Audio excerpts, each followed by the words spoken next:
Hello guys, मेरा नाम है शुभम कुमार और आज का हमारा टॉपिक है कि कोई भी काम अगर आपने स्टार्ट किया है तो तब तक उसमें सफल ना हो जाए उसको छोड़ना नहीं है।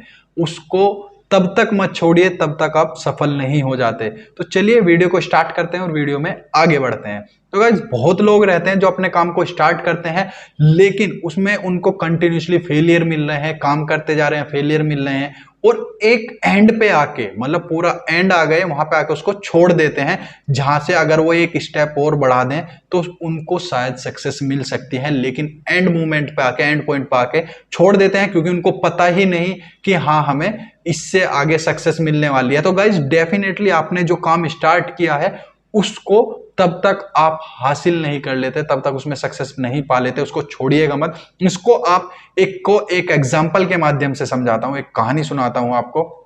एक राजा रहता है और राजा क्या करता है कि वो अपनी प्रजा को बहुत खुश रखता है, मतलब वहां का जो राजा है और जो उसके आसपास की प्रजा है उस राजा से बहुत खुश है क्योंकि वो अपने सभी प्रजा का बहुत ज्यादा ध्यान रखता है, देखभाल रखता है, उसके शासन में पूरी प्रजा बहुत ज्यादा खुश है।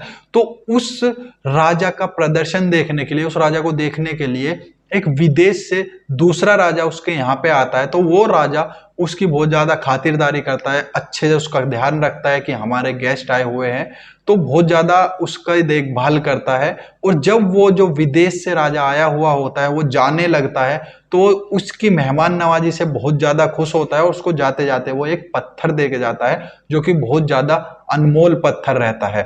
तो वो राजा उस पत्थर को देख के बहुत ज्यादा खुश होता है। विदेशी राजा उस पत्थर को देख के लौट जाता है वापस अपने देश और बहुत खुश होता है कि सच में राजा बहुत ज्यादा अच्छा है, बहुत ज्यादा अपने प्रजा का ख्याल रखता है और अपने जो गेस्ट आते हैं उनका भी बहुत ज्यादा ख्याल रखता है। तो वो राजा उसको जो पत्थर दे के जाता है वो राजा को बहुत ज्यादा पसंद आ जाता है और वो अपने सिपाही को बोलता है, अपने मुनीम को बोलता है कि मुझे इस पत्थर को मूर्ति बनवा के दो भगवान की। मतलब कि वो उसको बोलता है कि इस पत्थर को लेके जाओ किसी शिल्पकार के पास में और एक मूर्ति बनवा के लाओ, भगवान की मूर्ति बनवा के लाओ मेरे लिए। तो वो उसका सिपाही जो मुनीम रहता है वो वैसे ही करता है, वो उस पत्थर को लेके जाता है एक शिल्पकार के पास में और उससे बोलता है कि मुझे इसकी मूर्ति बना के दे दीजिए और 10 दिन के अंदर ही मुझे इस मूर्ति को चाहिए।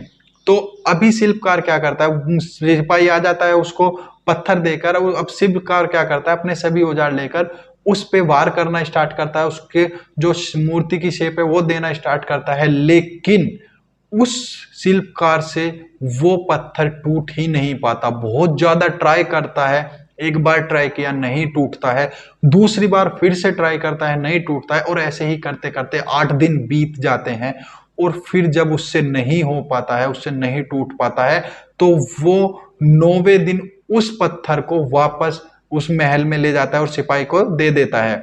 लेकिन सिपाही को तो मूर्ति चाहिए थी क्योंकि राजा के ऑर्डर थे, इसलिए वो उस पत्थर को फिर से लेकर दूसरे शिल्पकार के पास जाता है जो कि एक आम आदमी रहता है। जिसके पास वो पहले लेके गया था वो बहुत ही जाना माना शिल्पकार था, लेकिन जिसके पास वो अब लेके जाता है वो एक आम आदमी है, एक नेचुरल, जिसके पास ज्यादा औजार भी नहीं है केवल छेनी हथौड़े के अलावा।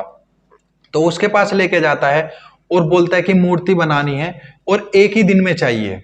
तो अब वो पत्थर पे काम करना स्टार्ट कर देता है क्योंकि एक ही दिन में मूर्ति को तैयार करना है।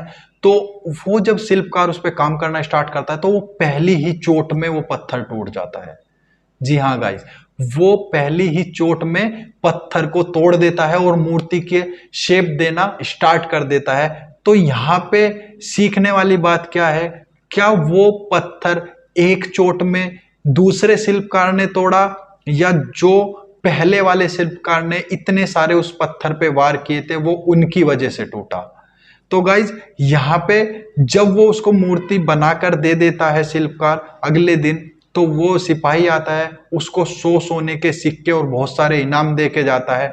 तो यहाँ पे मोरल ऑफ द स्टोरी यही है कि अगर वो वाला जो पहले वाला शिल्पकार था वो थोड़ा और ट्राई कर लेता, अगर वो एक चोट और मार देता तो जो भी इनाम था, जो भी सोने के सिक्के थे वो सब पहले वाले शिल्पकार को मिल सकते थे, लेकिन उसने एंड मोमेंट पे आके मना कर दिया। अगर वो एक बार और कर देता तो डेफिनेटली पत्थर टूट जाता तो हम भी गाइज वैसे ही करते हैं। जैसे ही एंड आने लगता है हम उस काम को छोड़ देते हैं, हम थक जाते हैं, हम टायर्ड हो जाते हैं और उस काम को छोड़ के दूसरे काम में लग जाते हैं। फिर से वही होता है, उसमें फेलियर मिलते हैं और फेलियर मिलने के बाद में फिर से जैसे ही एंड मूवमेंट आता है हम उसको छोड़ के निकल जाते हैं। अगर हम उसमें थोड़ा और एफर्ट डाल के थोड़ा और ट्राई करें तो शायद हमें वहां पे सक्सेस मिल सकती है। वैसे ही अगर थॉमस एडिसन ने भी ये सोचा होता कि मैं ऑलरेडी 1000 बार फेल हो चुका हूं, तो वो अगर 1001वीं बार ट्राई नहीं करते तो शायद आज जो इतना बड़ा इन्वेंशन उनके नाम पे है वो ना होता। तो गाइज सीखने वाली बात यही है कि अगर कोई भी काम स्टार्ट किया है तो उसको एंड तक लेके जाइए, उस काम को करते रहिए जब तक आप उस काम में सफल नहीं हो जाते, या आप जब तक उस काम को या अपने गोल को अचीव नहीं कर लेते तब तक छोड़िए मत। गोल मत बदलिए अपना, अपने गोल को पाने की स्ट्रेटेजी चेंज कीजिए, तरीके चेंज कीजिए, लेकिन गोल मत चेंज कीजिए। क्योंकि बहुत होता है लास्ट मोमेंट पे आके काम को ही छोड़ देते हैं, तो ऐसा नहीं करना है गाइस। तो आज की वीडियो में इतना ही, मिलते हैं फिर से नेक्स्ट वीडियो में, तब तक के लिए बने रहिए हमारे साथ में। थैंक यू दोस्तों।